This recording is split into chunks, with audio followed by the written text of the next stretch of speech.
Peuple de Dieu, shalom, shalom, que l'Éternel vous bénisse. Voilà, nous sommes encore là, comme on a prévu la fois dernière. Oui, la Bible déclare dans Colossiens 3, verset 15 d'être reconnaissant. Nous allons dire merci au Seigneur pour ce moment, prions. Père éternel, nous voulons te dire merci pour ta fidélité. Merci pour tous tes bienfaits. Merci pour ce moment que tu as disposé. Oui, que toute la gloire te revienne au nom puissant de Jésus-Christ. Merci pour la vie de tes enfants, de part et d'autre dans le monde entier. Nous te disons merci au nom de Jésus. Amen.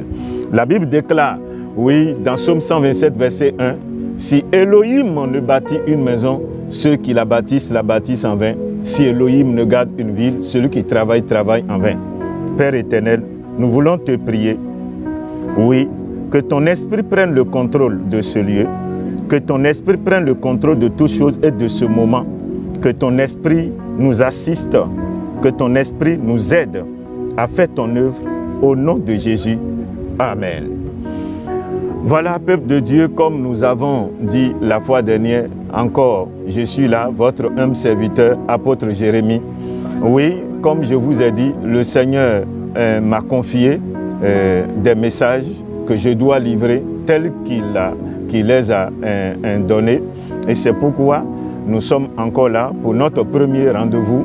Voilà, nous sommes là pour livrer le message du Seigneur.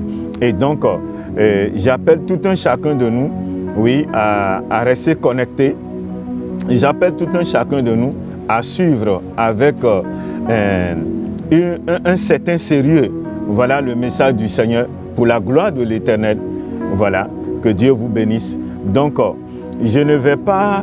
je vais rendre le message tel que le Seigneur l'a donné, c'est-à-dire, ce sont des messages que j'ai écrits.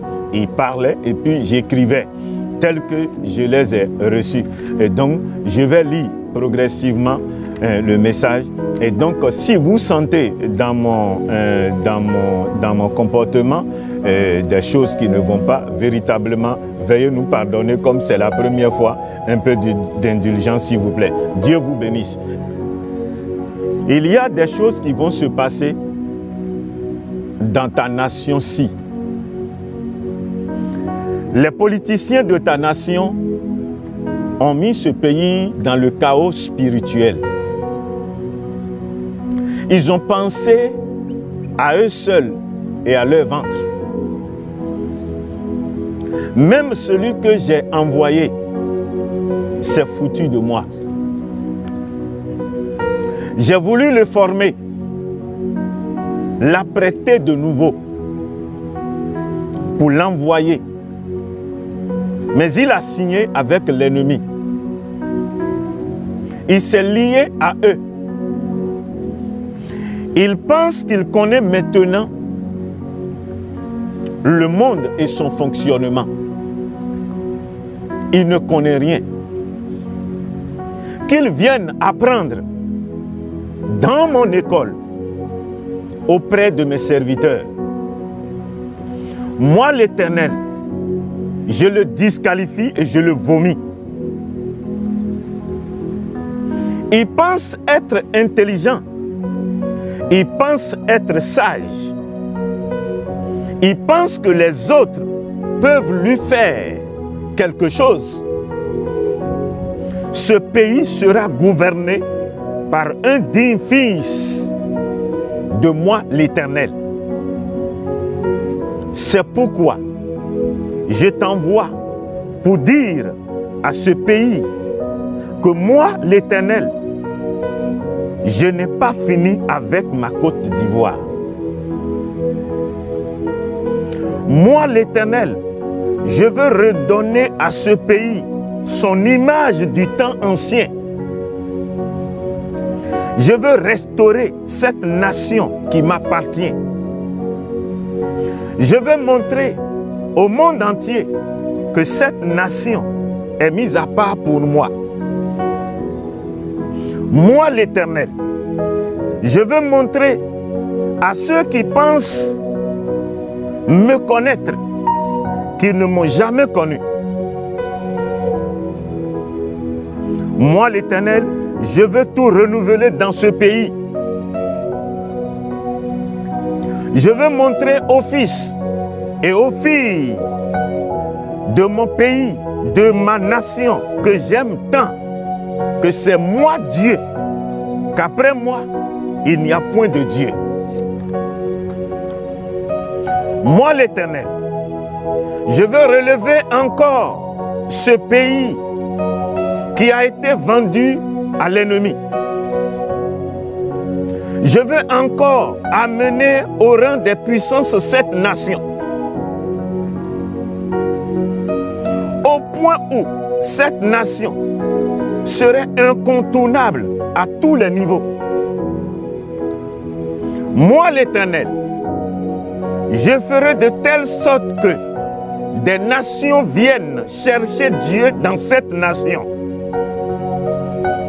Elles viendront, leurs fils et leurs filles accourront à la Côte d'Ivoire pour étudier, pour se faire former, pour me connaître moi l'Éternel. Je me ferai découvrir au point où j'activerai toutes les richesses infinies que j'ai mises sous le sol de la Côte d'Ivoire. Ils pensaient qu'ils ont tout vu. Ils pensent qu'ils ont tout eu. Moi, l'Éternel, j'ai gardé encore du pétrole, de l'or, du diamant bleu pur et autres sous le sol de la Côte d'Ivoire. Aucune machine, appareil conçu par un homme ne pourra les détecter. L'environnement sera encore bon dans ce pays. Moi, l'Éternel, je me suis réservé des fils et des filles vrais de cette nation que j'ai formés, que j'ai apprêtés, que j'ai établis. Et je les ai cachés dans tous les pays du monde.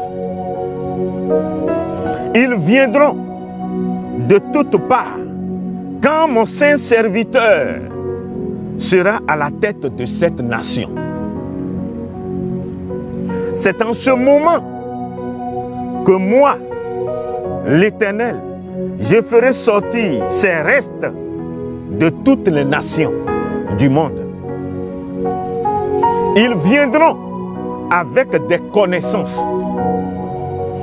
Ils viendront avec de l'argent que je les ai donné, qu'ils donneront. Ils mettront au service de mon saint serviteur pour qu'il travaille pour moi à la tête de cette nation. Ils seront là avec tous leurs biens, des fils et des filles que moi l'Éternel j'ai adoptés parce qu'ils ont aimé et aidé mes enfants qui viendront.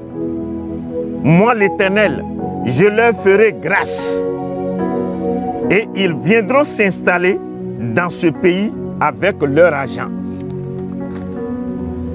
et leurs biens. Ils diront, nous voulons mettre notre argent au service de cette nation. Et mon saint serviteur les accueillera et prendra leurs biens pour me servir et je leur ferai voir ma gloire. Cette nation, la Côte d'Ivoire, n'a pas besoin de l'aide d'une puissance, d'un autre pays pour tenir, pour vivre, pour se développer. Moi, l'Éternel, j'ai tout donné à ce peuple, à cette nation. Ce pays va vivre sans de l'aide extérieure. Oui, moi l'Éternel, je ferai de cette nation une perle rare. Et des nations chercheront à s'allier à ma Côte d'Ivoire. Elles viendront avec des propositions alléchantes. Mais mon saint serviteur les rejettera. Car aucune nation ne pourra s'allier à ma nation sainte sans être pure à mes yeux. Cette nation est pour moi. Cette nation est pour moi. Moi l'Éternel, je susciterai des hommes et des femmes venant des nations des fils d'Agar. Oui, ils viendront dans ce pays, ils m'accepteront, ils viendront mettre l'argent de leur pétrole au service de mon saint serviteur. Moi l'Éternel, je les déclarerai purs. Ils viendront avec leurs biens et leur reste qui ne veulent pas me servir seront et demeureront dans leur égarement.